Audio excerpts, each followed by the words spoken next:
I think they need to know their students. Of course. Maybe in the lesson or the goal linguistics. Or allow the students to become empowered.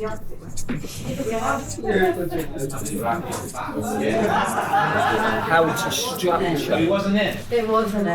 learning. Be able to happen. structure learning. Yeah, so as opposed to knowing the facts or the, necessarily sort of being able to pass on in knowledge, rather to be able to structure To be the students to be able to. But then I feel there is not much difference because they know how to structure and then be able to structure, right? So it's the theoretical and then the practical part of it as well. Yeah. Or let the students to decide how they will learn. And the flexibility is very important. Yeah, flexibility. For example, I've got a planning that my class would like to do something else. I have to change the right moment to do something really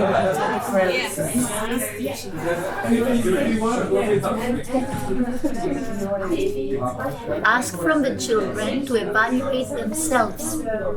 It's very good because the students, I have seen in my class that they are very strict with themselves. Yes, totally. So the teacher learns them how they Be realistic. yeah.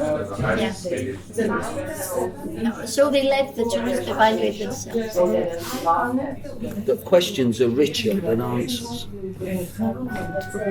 But if you've got an answer, that's the end of the journey. If you've got a question, it's the beginning. But then part of it is to be able to ask the right questions. You will write a lighting bulb if you say this is remarkable for me as a teacher. This defines me as a teacher. If you see something that you don't understand, you put a question mark at it. If you disagree, you put a sad smiley. I thought it was nice. Yeah.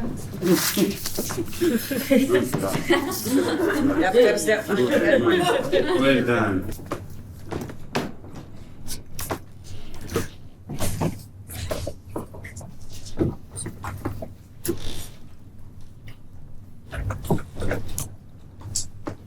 To be together, to find a way to have the people with you and to find a way to create movement between the soul of the people, relationship.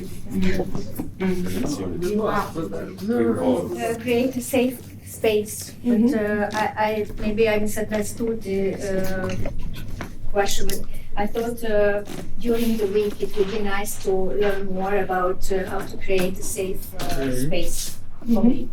Okay. That's why. We discussed a long time about safe space and what the advantages or risks could be and how everyone sees it as what it looks like. Yeah. And is it a struggle? Is it something that is easy to get to as a? I don't know. We kind of discussed what everyone's, because it's a concept, and then how you fill it in and how you see it, and yeah, that's an interesting discussion, I think. I have a little bit of a question mark here. Let students put down rules of the classroom. It means if you would completely do it, it could mean that you have in every class you teach different rules, and that seems a bit complex to me. I've done that with the rules, but I get them to when I start in September. I ask them what they expect of me. And how different their expectations of me are different to my expectations of them. So it builds that kind of relationship of why am I expecting this of you if you can expect this of me. And then I ask them for the rules that they think, for the classroom that they think are important. And then I basically fit it into my 3 rules, which is be ready, be respectful, and be safe. So they're very vague, but they cover everything, and it covers what they say. Yeah, but for example, I could imagine that my students would say, Okay, I think we should be allowed to use our mobile phone in the classroom. And I don't mean to look for a word or something, but when my friend sends me text messages, I should be allowed. But that would have been covered with, they would expect me to sit on my phone, so I wouldn't expect them to sit on their phone. So Yeah. that discussion We have then special has been taken place.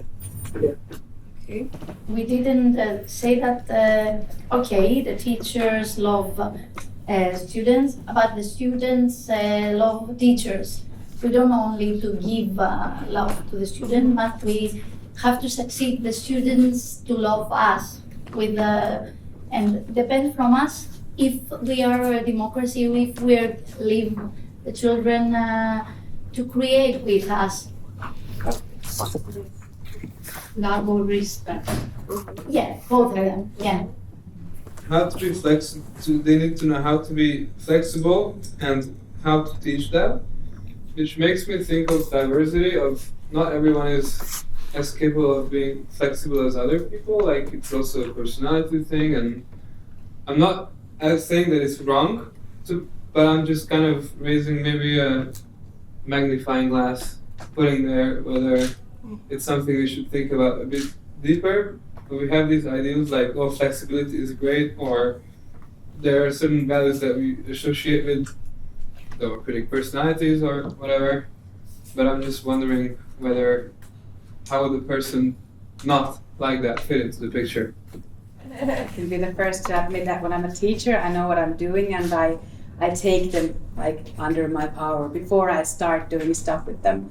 Like you did, like you took the whole group, at first because you're the leader and we know what you're doing, so we want to listen to you. Also with the kids, I show them that I love my job. I love it. I love being there with them, and I love doing whatever we do. And I have set up this plan for us. And the plan might change because we change. We do different things, and it starts something new, and something new is, so we could go in different directions. And the flexibility that I have is like in the teaching situation, that I think I have to be able to listen to the group, especially when we do dramatic stuff and drama stuff, if they're not ready for something, or if they are ready for more, to change that plan during the class. Go back to the class, and there is some conflict. So first we have to work on this a little, and after maybe we haven't got enough time what we planned, so we have to change something right now. And we listening. So that means flexibility. When you listen to the group and you go with the group's terms, to know what they need and listen to them, I think that's enough for like flexibility. I don't think you need to change as a person. So the idea of the exercise was to really think about not only we are here to learn about how drama can increase democratic classrooms, but also what it means to be a democratic teacher, and that it has a lot of you can use a lot of words to define it. But if we do not think about it before, we cannot mainstream it also. Because if you need to explain to another teacher you go home and somebody asks, what have you done this summer? What's in the summer school on democratic teaching? It is complex, and it is not always that easy to really figure out a good definition of what it means and what you need to be able to do it.